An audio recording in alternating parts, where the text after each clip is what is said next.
They often look really good on your CV because they've been around for years. So working for them, it's like people recognize the name, people can see the name. So the company I worked for went through a brand switch. I found that out when I was writing an exam through an article in the exam.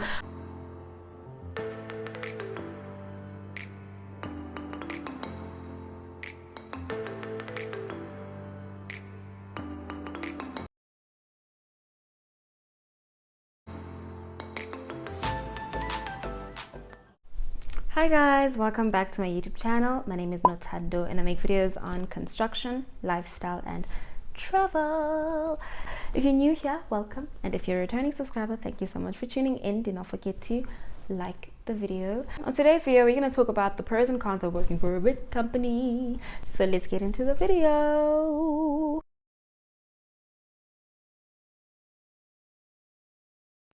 Big construction companies are usually known as the big guns, the ones that have been around for over 100 years, the ones that have proper pillars and set company cores that keep them together.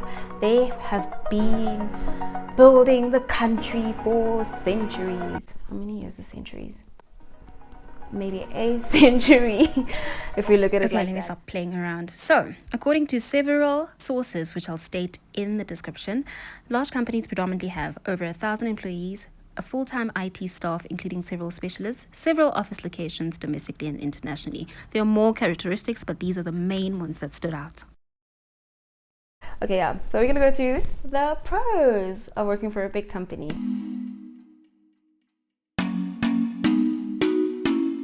They often look really good on your CV because they've been around for years. So working for them, it's like people recognize the name, people can see the name. So it's like, you work for this company type of thing, which is great.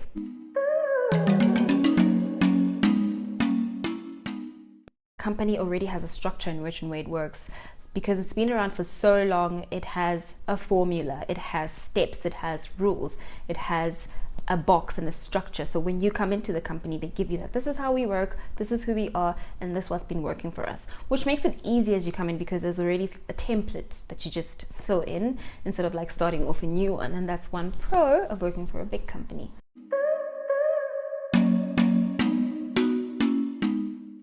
There's a little bit of security when it comes to salaries, pays, and actually your job in general. And by salaries and pays, I've had friends who work for companies that don't pay them at a set time because the company is so small, so it's not as structured, and sometimes they struggle to get their money, so pay is never really on the same date. You just need to wait for your boss to pay you. So for a big company, that's already set. The economy is hit and there's retrenchment or there's a recession. The company already has a bit of an expansion joint. That's such a construction term to use, but you know, like an expansion joint is used in case there's like an earthquake or ground movement. There's room to wiggle so that the building does not collapse, if you did not know. So the company has an expansion joint in this and can retain people for a bit longer than a smaller company. If a smaller company is hit, they usually just collapse quickly and you have less stability in that sense. So yeah, big companies come with the stability of exactly when you get paid, and you're slightly a bit more immune to a minor earthquake of a recession.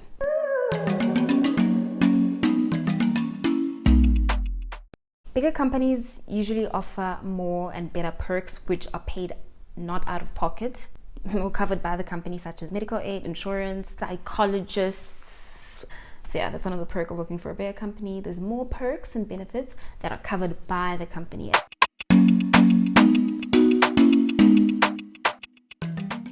Larger company often means that there's more people working for the company. This means that you can create a bigger network, you can cast your net on a bigger audience, or you can make more friends and connections. So when you leave, you know who, you can still reach out to certain people because there's so many of them, unlike at smaller companies. So that's another perk of working for a big company.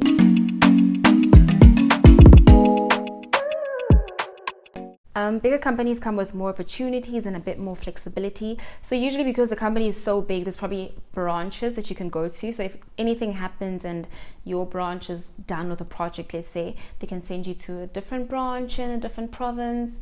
Also, if maybe your role as a QS on site is done, you can be sent to the head office, and you can join the estimating team and kind of expand in a different sector of quantity surveying.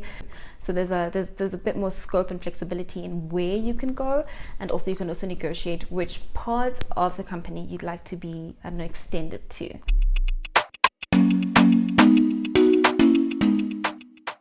Because it's so big, there's probably not enough time to sit down and train everyone who's coming in. So usually they'll have like a graduate program, certain managers going to other stages. So bigger companies come with the perk of growth in that sense, that there's set programs that are designed to help you on your journey to growing, which is nice. Now let's go into the cons of working for a big company.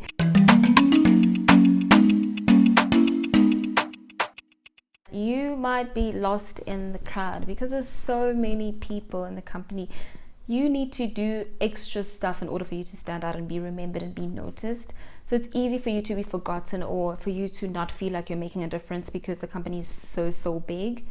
So that's one of the cons of working for a big construction company. You might feel like a needle in a haystack, like nobody knows you, nobody cares about you, nobody sees the effort that you're putting in, or the effort that you're putting in might feel like it's useless because the company is so big and the bigger picture, the bigger decisions are made at the top.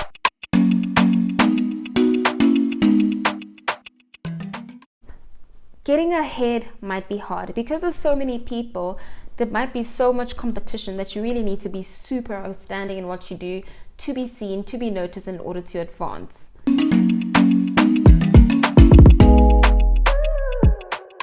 I mean, if you come into a company that has been around for 100 and however many years, they already have a set formula, they already have a set booklet and template of how to make things work.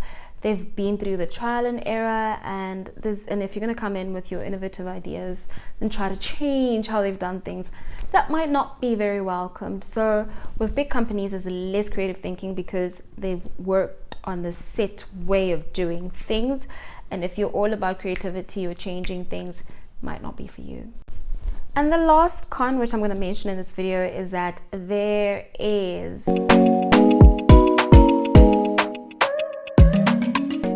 you don't really know what's happening, especially at the top. So the bigger, more executive decisions are made at the top behind closed doors. So if there's some changes being made in the company, you'll probably find out much later on. It's not as open as small companies would be to you because it's not really like a family. Only the big people or the decision makers make those decisions. I remember when the company I worked for went through a brand switch. I found that out when I was writing an exam through an article in the exam about the company, and I was just like, wait, what?